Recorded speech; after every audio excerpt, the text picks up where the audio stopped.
ಗುಬ್ಬಿ ತಾಲೂಕಿನ ಕೊಂಡ್ಲಿ ಗ್ರಾಮ ಪಂಚಾಯಿತಿ ಮಟ್ಟದ ಕಲಾವಿದರ ಒಕ್ಕೂಟ ಉದ್ಘಾಟನಾ ಸಮಾರಂಭ. ಕರ್ನಾಟಕ ರಾಜ್ಯ ಕಲಾವಿದ ಒಕ್ಕೂಟದಿಂದ ಕರ್ನಾಟಕ ರಾಜ್ಯ ಕಲಾವಿದರ ಒಕ್ಕೂಟದ ಉದ್ಘಾಟನೆಯನ್ನ ಕೊಂಡ್ಲಿ ಗ್ರಾಮದ ಗ್ರಾಮೀಣ ಮಟ್ಟದಲ್ಲಿ ಉದ್ಘಾಟನೆಯನ್ನ ಮಾಡಲಾಯಿತು. ಗುಬ್ಬಿ ತಾಲೂಕಿನ ನಿಟ್ಟೂರು ಹೋಬಳಿ ಕೊಂಡ್ಲಿ ಗ್ರಾಮ ಪಂಚಾಯಿತಿ ವ್ಯಾಪ್ತಿಯಲ್ಲಿ ಕಲಾವಿದರ ಸಂಘಟನೆ ಉದ್ಘಾಟನೆ ಮಾಡಿದ ರಾ ವೀರೇಶ್ ಪ್ರಸಾದ್ ತಾಲೂಕಿನಲ್ಲಿ ನೂರಾರು ಕಲಾವಿದರನ್ನ ಸೇರಿಸಿಕೊಂಡು ಕಾರ್ಯಕ್ರಮ ಉದ್ಘಾಟನೆಗೊಳಿಸಿದ ವೀರೇಶ್ ಅವರು ಸರ್ಕಾರದಿಂದ ಬರುವಂತಹ ಅನುದಾನಗಳನ್ನು ಸಮರ್ಪಕವಾಗಿ ಬಳಸಿಕೊಳ್ಳಿ ಎಂದು ಕಲಾವಿದರಿಗೆ ಮನವಿ ಮಾಡಿಕೊಂಡರು. ಗುಬ್ಬಿ ಶಾಸಕ ಶ್ರೀನಿವಾಸ ಅವರು ಮಾತನಾಡಿ, ಕಲೆಯು ಯಾರಪ್ಪನ ಸೊತ್ತು ಅಲ್ಲ, ಅದು ಕಲಾವಿದನಿಗೆ ಮಾತ್ರ ಸೀಮಿತವಾಗಿರುತ್ತದೆ. ಆದ್ದರಿಂದ ಕಲಾವಿದರನ್ನ ಇನ್ನೂ ಪ್ರೋತ್ಸಾಹಿಸಲು ಸರ್ಕಾರದಿಂದ ಬರುವಂತಹ ಅನುದಾನಗಳನ್ನು ಆದಷ್ಟು ಬೇಗ ಕೊಡಿಸುವ ವ್ಯವಸ್ಥೆಯನ್ನ ಮಾಡಿಸುತ್ತೇನೆ ಎಂದು ಕಲಾವಿದರಿಗೆ ಭರವಸೆ ನೀಡಿದ್ದಾರೆ. ಈ ಸಂದರ್ಭದಲ್ಲಿ ಕೊಂಡ್ಲಿ ಗ್ರಾಮ ಪಂಚಾಯಿತಿಯ ಒಕ್ಕೂಟದ ಅಧ್ಯಕ್ಷರಾದ ಬಸವರಾಜ್ ಅವರಿಗೆ ಅಧ್ಯಕ್ಷ ಸ್ಥಾನವನ್ನ ನೀಡಿ ಗೌರವಿಸಲಾಯಿತು. ಇದೇ ಸಂದರ್ಭದಲ್ಲಿ ರಾಜಣ್ಣ, ನಾಗರಾಜು, ವಸಂತ್ ಕುಮಾರ್, ಗಂಗಾಧರ್, ಮೋಹನ್, ದೇವರಾಜು, ನರಸಿಂಹಮೂರ್ತಿ, ಪ್ರಕಾಶ್, ಮಂಜುನಾಥ್, ಚಂದ್ರಣ್ಣ, ನಾಗರಾಜ್ ಹಾಜರಿದ್ದರು. ಇದೇ ಸಂದರ್ಭದಲ್ಲಿ ಉತ್ತರ ಕರ್ನಾಟಕದ ರೊಟ್ಟಿ ರುಚಿ ಸವಿದ ಸ್ಥಳೀಯ ಕಲಾವಿದ ಯುವಕರು ಸಂತಸ ಪಟ್ಟರು.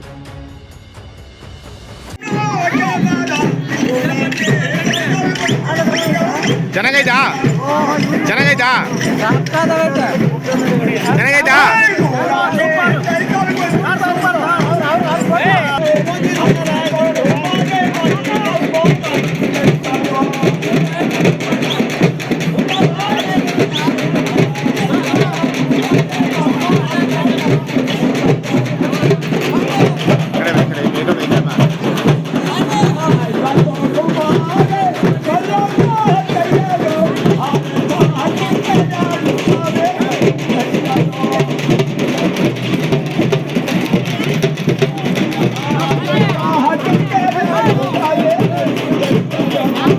ಯಾವಾಗ ಬಂದ್ರಿ ನೀವು? ನಿನ್ನೆ ಬಂದಿದ್ರಾ? ಈಗ ಹೋಗ ಎಷ್ಟೊತ್ತಾಗುತ್ತೆ? ಹೌದಾ? ಊಟ ಮಾಡಿದ್ರಾ? ಸರಿ ಅಮ್ಮ, ಸರಿ ಆಯ್ತು. ಹೆಸರು ಹೊಸಮ್ಮನಾ? ಯಾವ ಊರಿಗೆ ಹೋಗ್ಬೇಕು ನೀವೀಗ? ಮಾಜಿ ಎಲ್ಲಿ? ಮಾಜಿ ಯಾವ ಡಿಸ್ಟ್ರಿಕ್ಟ್? ಯಾವುದು? ಚಿಂಗಿದುರ್ಗ. ಅದ್ರ ಮೇಲೆ ಹೋಗ್ಬೇಕು.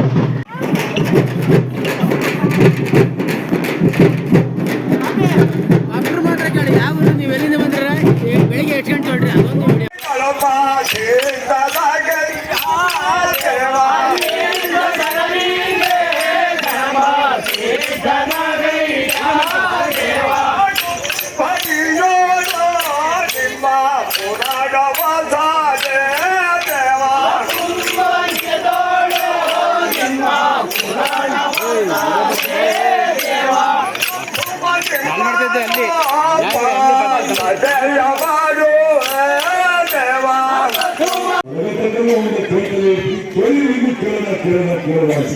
ಅದೇ ಕಲೆಯ ಸೊಬಗು ಅಂತಕ್ಕಂಥದ್ದು ನಾವೆಲ್ಲರೂ ಕೂಡ ಮರಿಬಾರದು.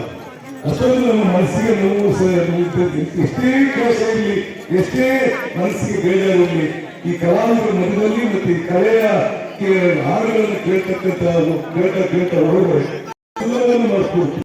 ನಾನು ಹತ್ರ ಒಂದು ನಮ್ಮ ಮನೆ ಬೈಯಾಗೂ ನೋಡ್ತಾ ಇರ್ತೀನಿ, ಅಷ್ಟೊಂದು ಸುಂದರವಾಗಿರ್ತಕ್ಕಂಥ ಅವರೇ ಸಮಾಜ ಸಮಾಜವನ್ನು ಪರಿವರ್ತನೆ ಮಾಡತಕ್ಕಂಥ ಕೆಲಸವನ್ನ ಮಾಡುವುದನ್ನ ಮುಂದೆ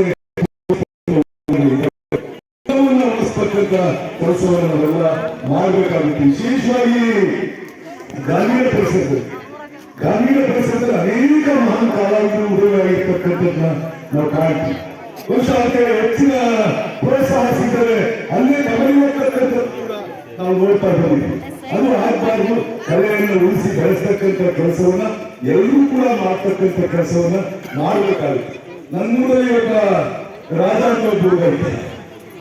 ಅವನು ಸಂಸ್ಕೃತಿ ಪರಂಪರೆಯನ್ನು ಉಳಿಸಿಕೊಂಡು ಹೋಗುವುದು ಹಾಗೂ ಸಾಂಸ್ಕೃತಿಕ ಕಲಾವಿದರಲ್ಲ ಒಂದು ಒಕ್ಕೂಟದ ಅಡಿಯಲ್ಲಿ ಬರಬೇಕು ಅನ್ನೋ ಉದ್ದೇಶವನ್ನು ಹೊಂದುತ್ತಾ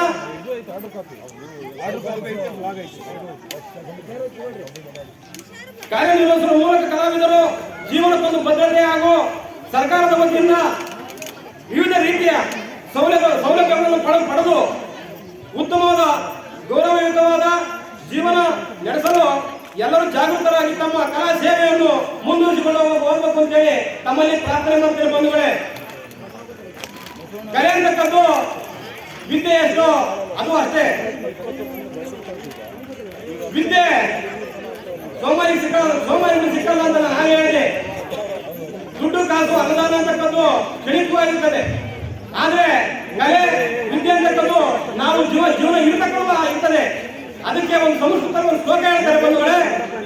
ವಿದ್ಯಾದದಾತಿ ವಿನಯಂ ವಿನಯಾದ್ವಾದಿ ಪ್ರಾತರಾಮ್ ಪ್ರಾತತ್ವ ಧರ್ಮ ಭವಂತಿ ಧನ ಧರ್ಮ ತತ ಸುಖಂ ಅಂತ ಹೇಳ್ತಾರೆ ಬಂಧುಗಳೇ.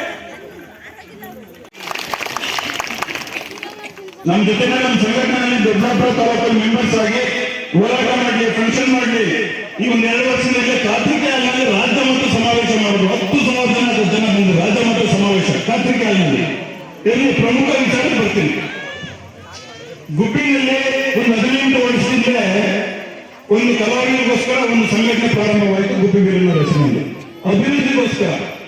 ಗುಬ್ಬಿ ಅಂದ್ರೆ ಇವತ್ತು ನಮ್ಮ ಗುಬ್ಬಿ ತಾಲೂಕು ಕೂಡ ಹೆಮ್ಮೆ ಪಡಬೇಕು. ವಿಶ್ವವಿಖ್ಯಾತ ಗುಬ್ಬಿಗೆ ಏನಾದ್ರು ಹೆಸರು ಬಂದಿದ್ರೆ ಅದು ರಂಗಭೂಮಿಯ ಪಿತಾಮಹ ಗುಬ್ಬಿ ವೀರಣ್ಣವರು ಸಾಧ್ಯ ಒಂದು ಹೆಬ್ಬಾಳೆ ಹೊಡಿಬೇಕು. ಅಂತ ಮಹಾನುಭಾವರು ಹುಟ್ಟಿರ್ತಕ್ಕಂಥ ಗುಬ್ಬಿನಲ್ಲಿ ಕಲೆಗೋಸ್ಕರ ರಂಗಭೂಮಿ ಕಲೆ, ಚಲನಚಿತ್ರ ಅಕಾಡೆಮಿಗಳು, ಚಲನಚಿತ್ರ ಇಂಡಸ್ಟ್ರಿನ ಸ್ಥಾಪನೆ ಮಾಡಿ ಗುಬ್ಬಿಗಳು. ಅಂತಹ ಕ್ಷೇತ್ರದಲ್ಲಿ ಒಂದು ಹೋರಾಟದ ಕಿಚ್ಚು ಕಳೆದ 20 ವರ್ಷಗಳಲ್ಲಿ ಗುಬ್ಬಿನಲ್ಲಿ ಆರಂಭ ಆಯಿತು. ಆ ಹೋರಾಟ ಏನು ಪ್ರಾರಂಭ ಆಯಿತು? ಗುಬ್ಬಿನಲ್ಲಿ ಗುಬ್ಬಿ ವೀರಣ್ಣ